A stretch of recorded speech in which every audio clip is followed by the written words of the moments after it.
Let us now analyze this binary collision. Before we do that, please let me again stress that now we apply Newton's second law to the two-particle system. So the sum of particle 1 and 2. And this is important because before in the last part we said that the gravity is zero. There's no external force acting on the two particles, meaning that Newton's equation of translational motion tells us there's no net force, and this means momentum is conserved. So if we look now at the momentum balances, we can say that the momentum, translational momentum, is conserved, and that before the collision, these are the initial velocities of particle 1 and 2, must equal the momenta after the collision, this term and this term. Also, please note that we can do the same for the angular momentum. This is again the initial configuration. Before the collision, particle 2 had zero rotational speed and velocity, so the angular momentum was zero. Particle 1 had a non-zero angular momentum, so the rotation speed was zero. However, the velocity was non-zero. As you can easily see, we have more unknowns than equations here on the slides. That means we need additional information to close those equations. So the translational and rotational balance equations are not sufficient to calculate those post-collisional velocities and angular velocities, omega 1 and omega 2, right? In the DEM, we solved this issue by modeling the collisional forces. You will see that later with contact laws. However, there are also theoretical approaches where you can model this momentum exchange that we will not consider. I would just like to give you an overview of how this can be done. For example, the coefficient of restitution can be used. In our simulation that you saw before, it was 0.7. You will get the definition of the coefficient of restitution soon.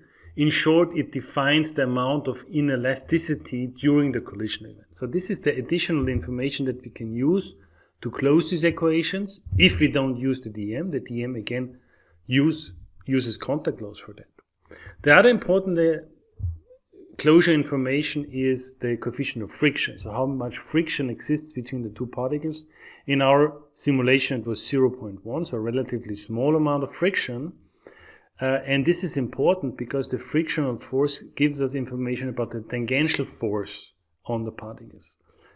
In our simulations we had spherical particles, so the contact normal, you will learn about this in a second, was always pointing through the center of the particle. So only friction is responsible for the gain of rotational momentum.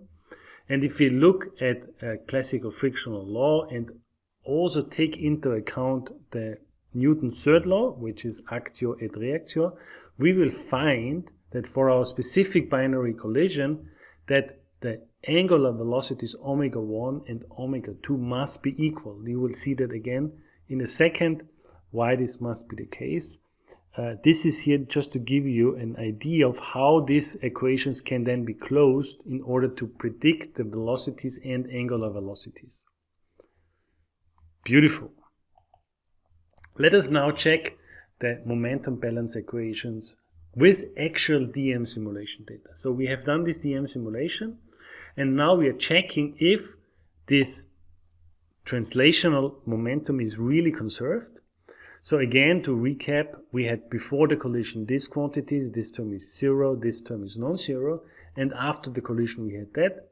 The DEM simulation predicted velocities and momenta like this. So this here is the momentum of particle 1 in the x direction, 88.4 kilogram meter second, and this is that of particle 2. So you see it sums up exactly to this number, which was simply the particle initial velocity of particle 1 in the x direction, 5 meters per second, multiplied by the mass. So this balance holds, beautiful.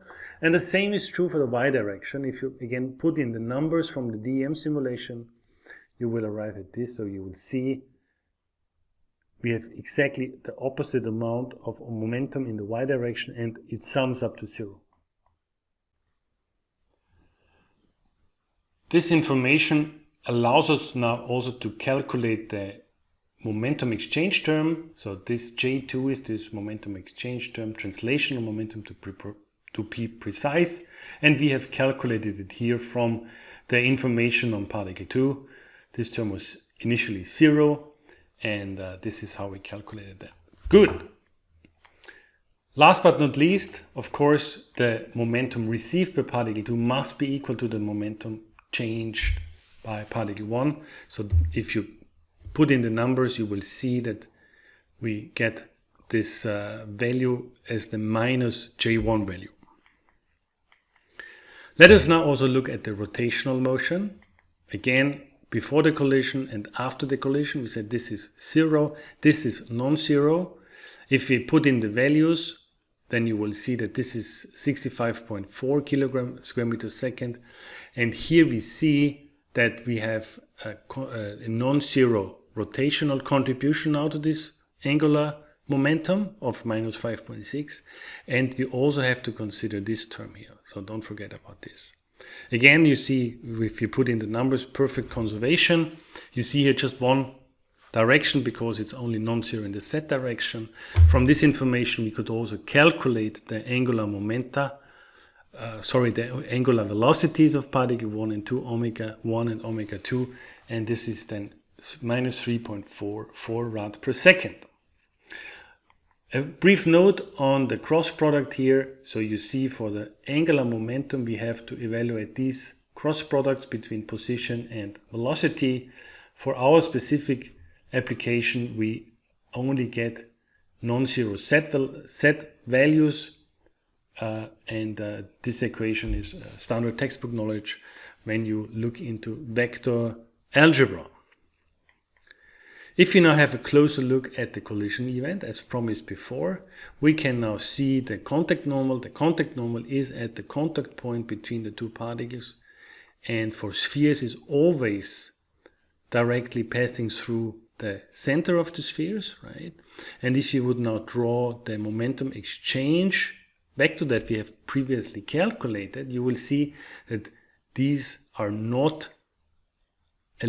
perfectly aligned with the contact normals. And this non-perfect alignment leads to rotation of the particles.